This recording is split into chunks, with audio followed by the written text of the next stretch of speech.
Carla Chadwick had aspirations that went beyond upper mobility. She gave up everything to undertake helping homeless people get back on their feet again. In our feature story, No Place Like Home. On January 16, 1991, just hours before Operation Desert Storm began, we traveled to the Philadelphia Naval Base to learn more about the crisis facing loved ones left behind. Stay tuned for this week's Reel to Reel. Hello, I'm Monsignor Charles Minor. And I'm Pat Shelton. Welcome to Reel to Reel. I'm sure most of us know of someone stationed in the war in the Persian Gulf. And I'm sure we're all praying for them and doing what we can to keep morale high. But what about their families at home? What can we do to support them? My guest tonight represents the military, and we'll have suggestions from his professional vantage point. Also, we'll have a super vintage video movie review by Joe O'Neill. We also have many crises to talk about in our lives these days. Homelessness is one. We'll do something about it. But a few hours before Desert Shield became Desert War, we had a Desert Storm. We had an opportunity to visit the Philadelphia Navy Yard. And we learned there how to deal with crisis. That if you really want to help someone out in crisis, you've got to understand them and love them.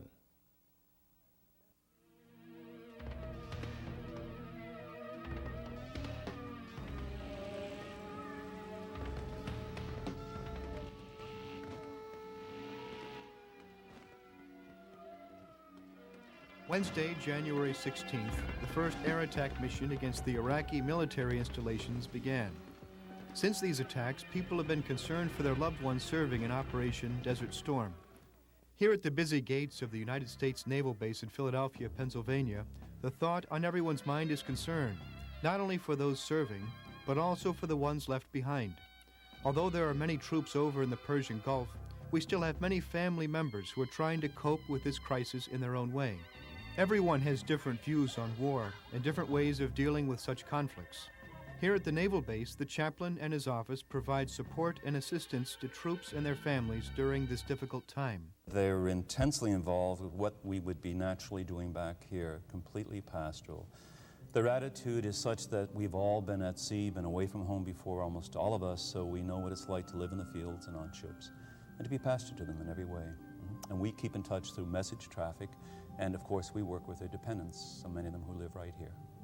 The families we have immediately here in Philadelphia, we have all kinds of programs. The first would be what is called a support group for Desert Shield, meeting here and other areas around the base, at the hospital where we have quite a few of our medical people gone off to Desert Shield on the hospital ships, and over at other particular areas here.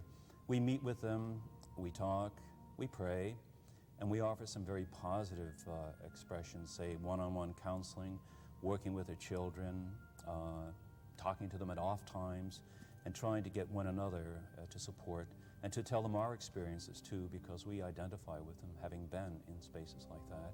In our particular ministry, we have what's called a theology of presence. More than perhaps other pastors and so on, we go to work with our people, we go to see with them, we totally identify, which in a way I think gives us an upper hand to know our people intimately. We are there for all occasions. We are also by direction of our military, not just to be ministers. By direction and instruction, we're told to care for the welfare of everybody. So we work with people regardless of denominations, and in fact, we do not make that an issue. So we feel that our theology of presence says we are totally identifying with the people at all times, and we understand them, and we love them, and our commitment is that kind of commitment. A candle is lit at every service, signifying that we are supporting and praying for our troops in the Persian Gulf. Lieutenant K.J. Braithwaite, Public Affairs Director for the Naval Base, says that morale is high, and communications between the troops is very good. Family members can talk to loved ones, and the mail has been very accommodating. Morale of the sailors here at the Philadelphia Naval Base has been really, really well. This whole situation has been very well received, and everybody has pretty much done their patriotic duty to ensure that we comply with orders from above. And we've made sure that we're supporting our initiatives over there and doing all that we can here on the home front in order to support our shipmates, our friends, and our loved ones over in the Gulf. You know, Philadelphia is a real Navy town and a real military and patriotic town, and I've seen this. I'm not from the area, and in my short time here, I've really noticed that the patriotic attitude of this area, this whole Delaware Valley, has been fantastic. And being the public affairs officer here for the naval base, I have seen no calls at all, and it's been fantastic. The calls that I have received have been calls of support. When the action initially went down back in August, I received a number of phone calls from local area citizens who wanted to come down here and volunteer their time and help out the best that they could, and that continues.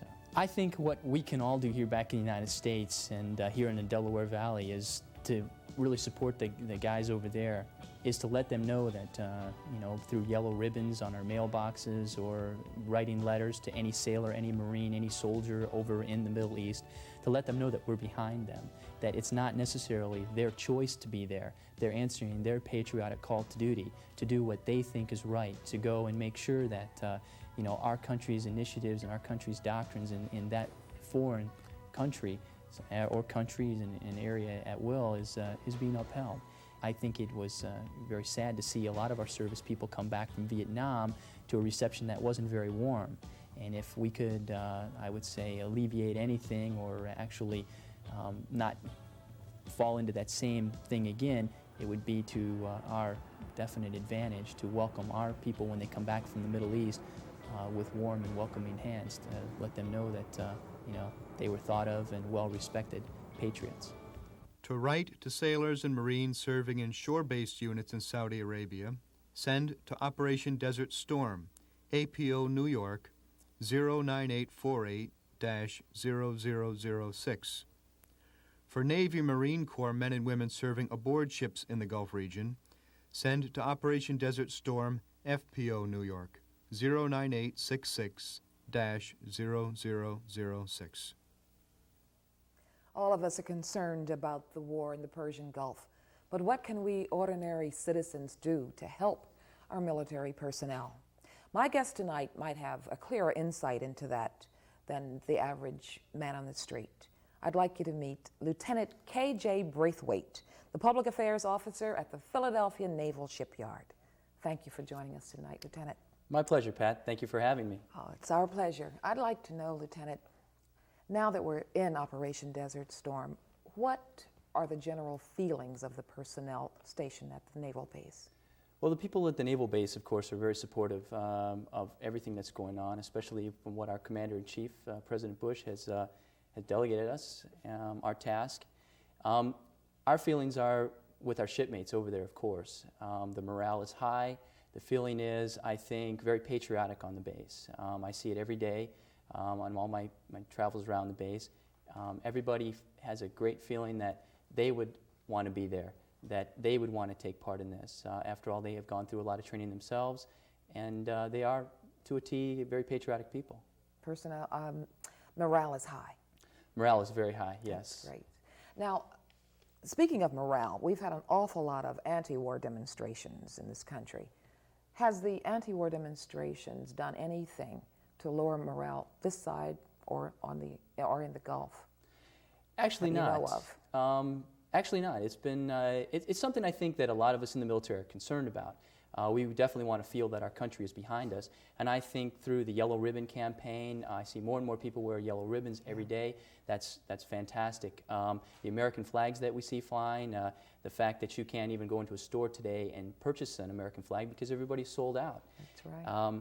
So I would say that it is something that people are concerned about as far as the military people on the base and around the Navy, but I think it's something that they know that the majority of the people out there are really behind the country and behind the people in uniform. So I would say that the morale is high, and the sailors are feeling good about the support that the country is giving them, and just to continue in that. Okay, there's even a building in downtown Philadelphia with a yellow ribbon around the entire building. We've run out of yellow ribbons. The American flags, we can't keep them in stock. Are there any other things, Lieutenant, any other more substantive things that civilians can do to show their support? Most definitely, Pat. There are a number of organizations that could use a lot of people's help. That these organizations are set up in support of the military, especially during the crisis that we're in now. American Red Cross being one of them. The American Red Cross has been tapped, if you will, by the government on a larger scale to assist the military in its medical needs during a crisis such as this. But they're always looking for volunteers, both professional and non-professional people. There are also other organizations set up, such as the USO, that there has been such a great outpouring of support, as we've talked about. They don't so much as need volunteers, but what they do need are commodities, such as anywhere from paperback books to be donated to snack food, so that a lot of people here, the troops that are on their way over there, will have some bit of respite before they finally get deployed out. I can help in that area. I'll get a shipment out to them. Okay. Now, about the difference between this conflict and Vietnam or Korea, how is this war affecting those at home differently? Well, I think we have seen a lot of differences. The one big difference is there's a lot more women have been deployed in this crisis as in the past. And I think that because of that, there's been a little bit more emphasis put on the family support. And the Navy has really reached out in doing that and has created different organizations which will assist in that matter. Lieutenant, how has the Navy prepared spouses and families for the crisis situations such as this? Are there any workshops, or what kind of ongoing supports have they been provided? Okay, there again, Pat, that's where this Family Service Center that we have. Actually, the Navy is a unique service in the fact that we are always in a constant deployment status. Our sailors leave for 6-month clips at a time, if you will, both in peacetime and in wartime. So we have an organization that's been set up to support those families. During this crisis, of course, their support has gone a little bit deeper because of what's all involved. And there are support groups and counseling groups that have been set up in order to support them. Can you tell me, Lieutenant, is there any way that we can get messages to the Persian Gulf for those families who have not heard from their loved ones since the offensive began? Yes, there is. The best way, of course, is always by mail. It's taken about 10 to 12 days now to get a letter over there, but there are other means. The American Red Cross has a message center that is set up for emergency situations, that if you need to get your message to your dependent quickly, they can provide that service. Okay. Other than that, the Western Union is another way. Okay. Well, thank you so much for your suggestions tonight, and good luck to you and all the men in the military. Thank and you. Now, why don't you watch with us as we enjoy Joe O'Neill and his vintage video coming up right after these messages.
It says that colon cancer is 90% curable if treated early. Maybe we should get a checkup. Honey, I have more important things to worry about right now.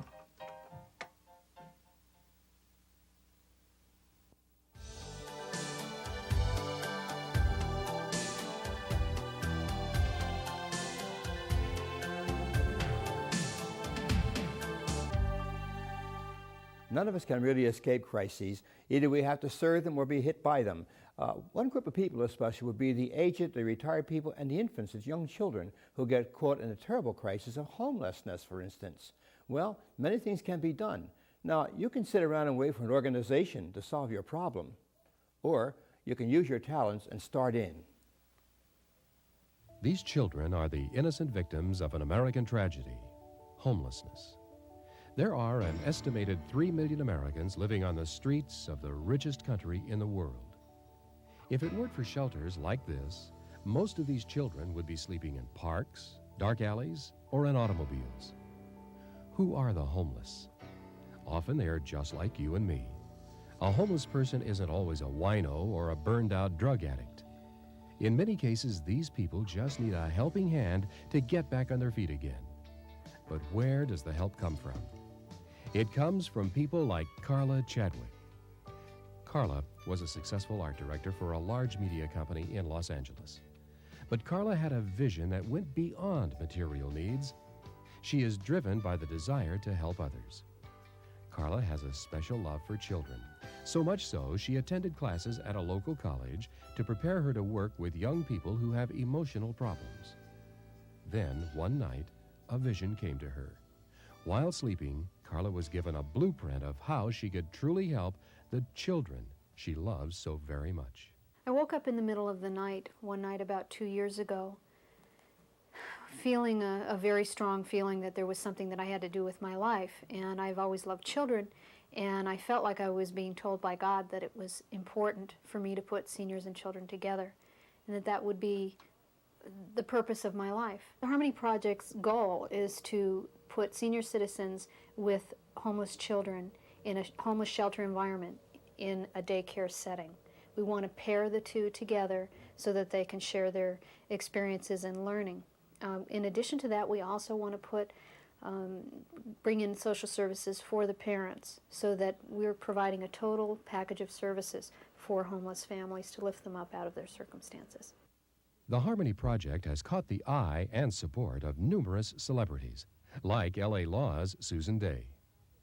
The founder, Carla Chadwick, took her own money to form the Harmony Project, and with the desire to help homeless people and families. In Los Angeles, 30% of the homeless are families. And in her research of, where do I help them, what she discovered was the critical shortage of child care for homeless children.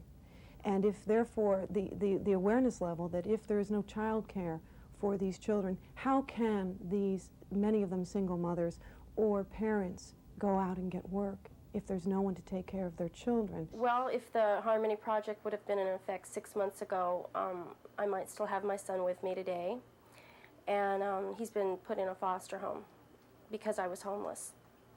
And I'm still homeless, living in my car. It's been one thing after another. And I'm constantly being harassed. And it's very scary.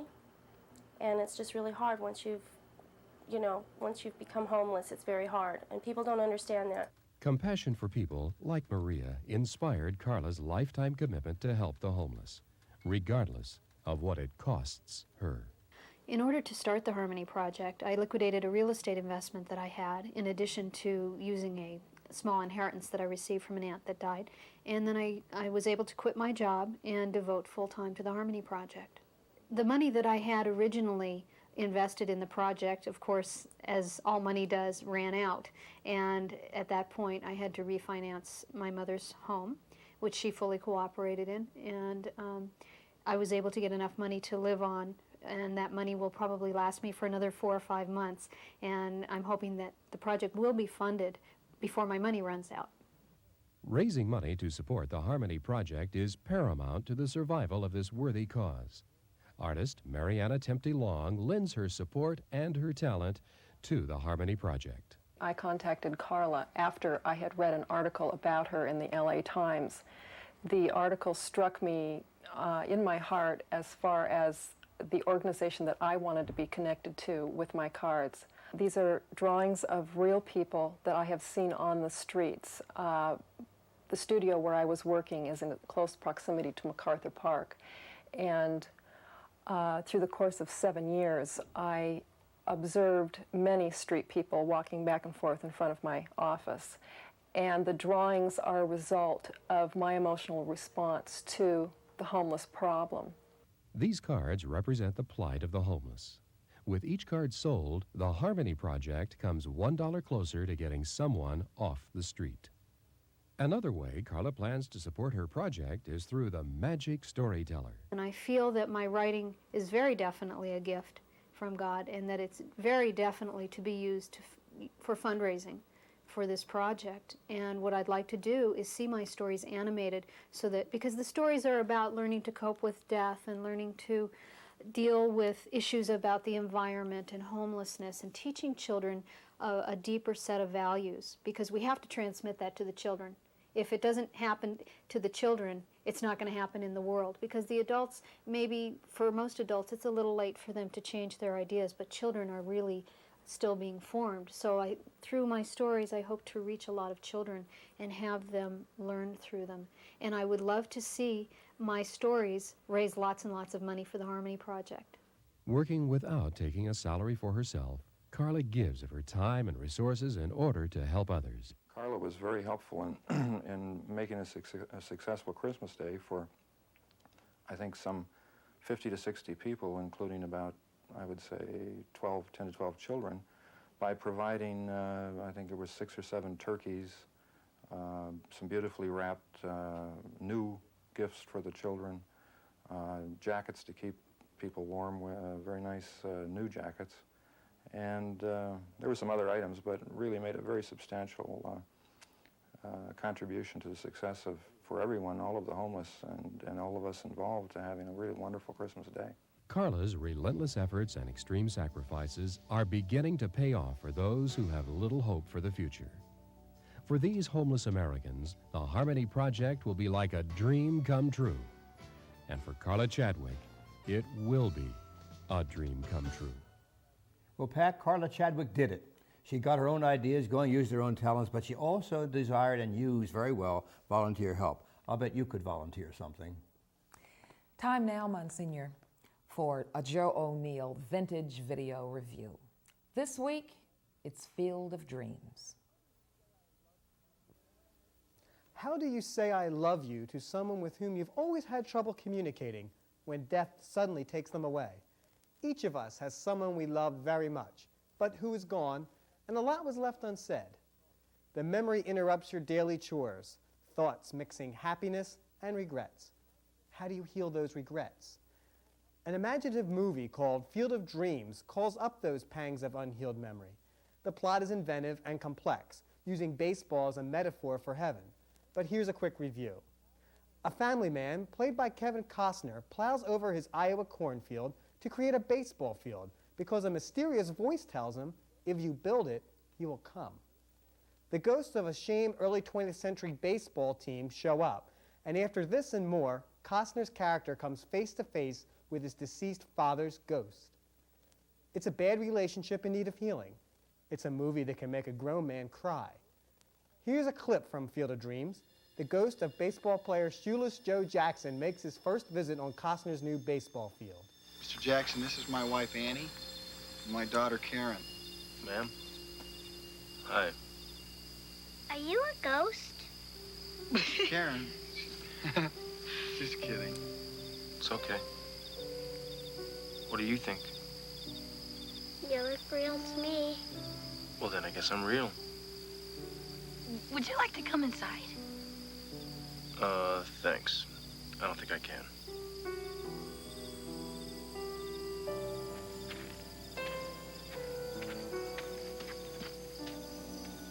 Can I come back again? Yeah. I built this for you. There are others, you know. There were 8 of us. It really mean a lot to them. Yeah. Anytime. They're all welcome here.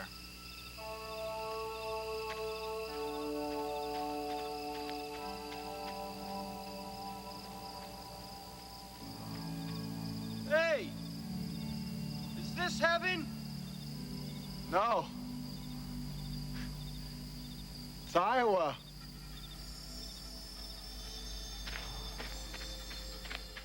Is the baseball field heaven? For Shoeless Joe, Costner, and his father? Yes. And so is any place you come to terms with the way you handle relationships, living and dead, in your life. For at the soul of it all is the appreciation for the people who come in and out of your life, despite their faults and in times of anger and pain. Healing the memories of the past bring you closer to the inner peace that is God. This is Vintage Video. I'm Joe O'Neill. See, ghosts can be friendly, and they have friends among them on ghostdoms. But you don't need ghosts to have your own dreams come true. Go get your own field of dreams.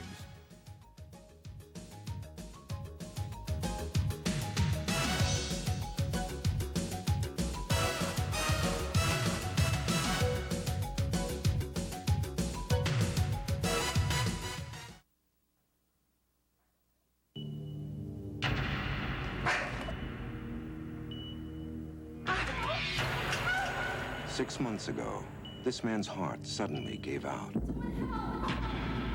He had no pulse. He could no longer breathe.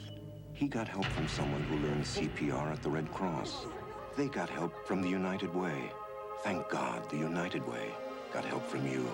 The United Way, it brings out the best in all of us. Pittsburgh scientists have made a discovery that could lead to a test that will prevent thousands of people from getting diabetes.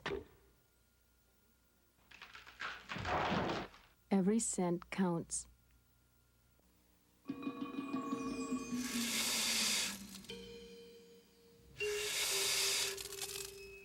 Keep smoking crack, and eventually you'll be left with nothing.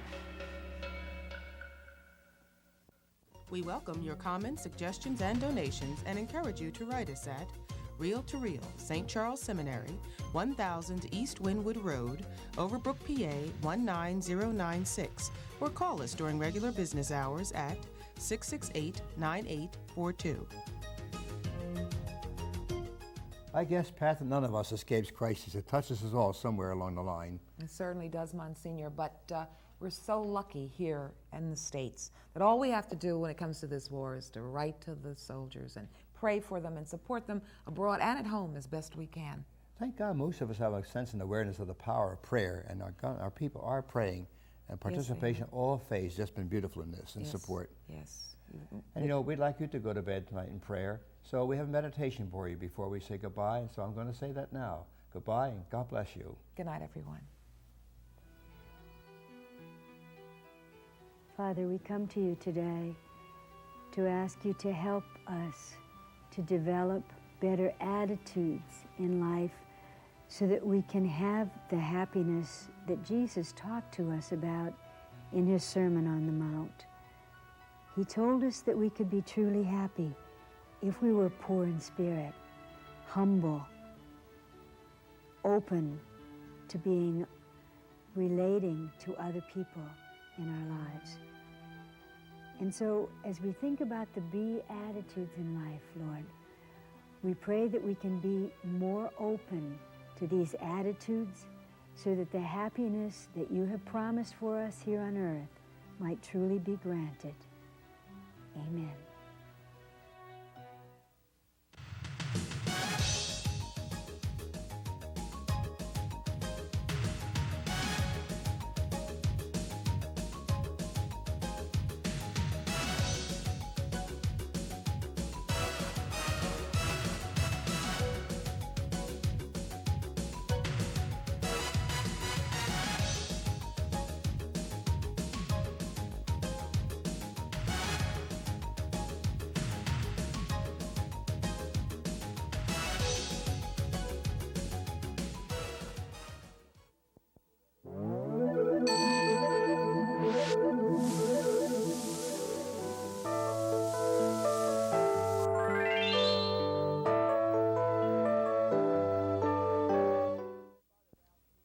Praise the Lord.